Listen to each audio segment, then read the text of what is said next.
Jennifer Tochi here again. Just when you thought you would be left alone without Jennifer Tochi, she shows up on your paper again, on your phone again, and she won't leave you alone.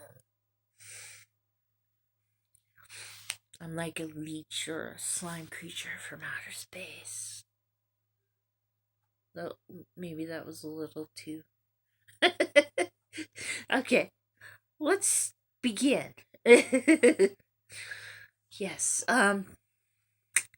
Flashback Saturday. And hey, it's actually Saturday, not Sunday.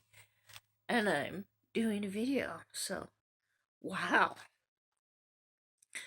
Well, the horror man gave B-side slashers this week a let me get this. Okay. One that was directed by a famous director, but is not this movie is not well known by them. So I picked a movie that has been on my shelf, my Wes Craven shelf, for years, and I just got it because it said Wes Craven's on it. And so I was going through and thinking, what am I gonna get? Oh, there's something off my Wes Craven shelf that I haven't watched, and doesn't look too popular because it came in a box of two. Wes Craven's Chiller. Yes, it was a movie made for TV. So again, there's not going to be a lot of gore, and Freddy's not going to jump through the screen or anything. And yes, made in 1985 for CBS. Yes, back when there used to be channels, actually. And when I started watching it, I thought, chiller.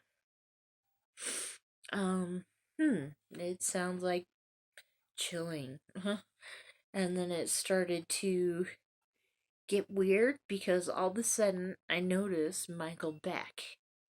And I said, oh, Swan from the Warriors. Yes. Oh, he's the bad guy. And then I got a little more interested in it.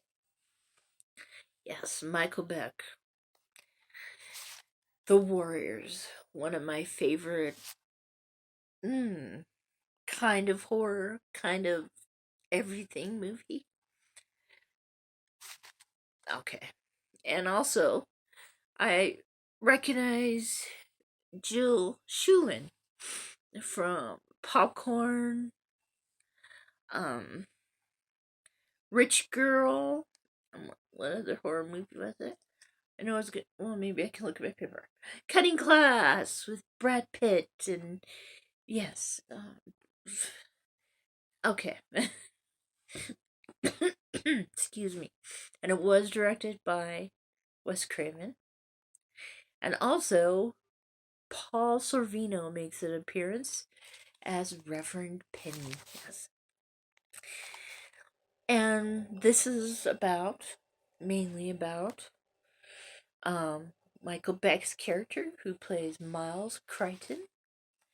And for some reason, a while back before this movie starts, he came close to dying or something. They never say what he was dying of or how he died, but she had him cryogenically frozen. And oh my goodness, then he starts to melt. The alarm on his little UFO frozen bulb thing starts to melt, so he has to go to the hospital, and they give him new liver, new kidney, and put him on life support, because I guess in 1985 you can do that. There's just livers and kidneys and yeah, to give people everywhere. Okay, yeah, yeah, yeah. But he ends up on life support. His mother is told that maybe he should come off life support and let die because um because they don't think he's going to come out of his coma he's in now. But she says, "No, I can't lose my son again." She's a little over actress in this part. She does better than me, though. I'll tell you that. So she says no. He's staying on life support. So basically, a couple days later, he starts to wake up. And scares the hell out of the nurse because his eyes look different for some reason. Scary. But then they look at it again, and they're regular. Yeah. So he starts to get better. And eventually, he goes home. And his father ran a big, huge company. I don't know what for. They never say what. But while he's been gone and his dad's been dead, his dad's best friend has been running the company. And Miles decides that he wants to go back to work. But already people around him are starting to notice him acting weird. His Rottweiler, Lucky, I believe, who he was just great friends with, I guess, looks at him, starts barking and trying to attack him. Always believe your dog when they don't like people. I would know. Didn't listen to my dog once. Yeah. Okay. Back to story.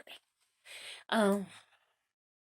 So he and the only person who doesn't see anything weird about him is his mother, because she's so happy to have him back, I guess. So he goes back to work, is a mean pile of turd, which he wasn't before. And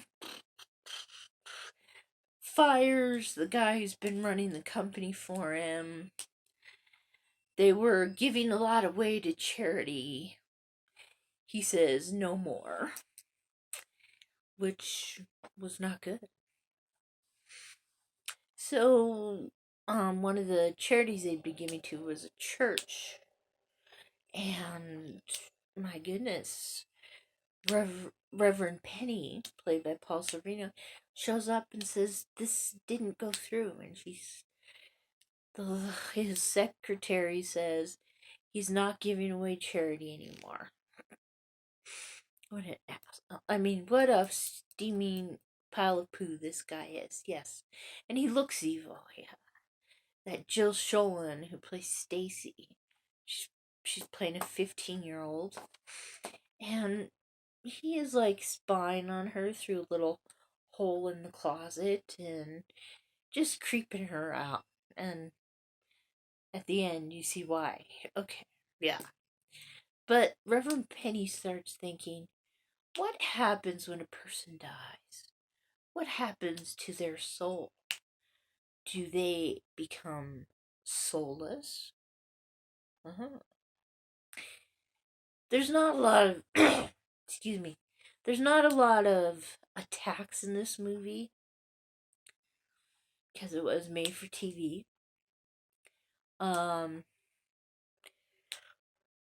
say the end scene really could have been a slasher through and through if Miles, he had one of those hooked things for the fireplace and had caught what he was looking for. Stop that! I'm not talking to you, I'm talking to my phone. Yeah, So, yeah, it's kind of ride-in slasher. But hey, this is all I could find in my collection, alright? So, yes, watch it if you want to. Don't watch it if you don't want to. That's just my opinion. So, farewell. Have a nice night.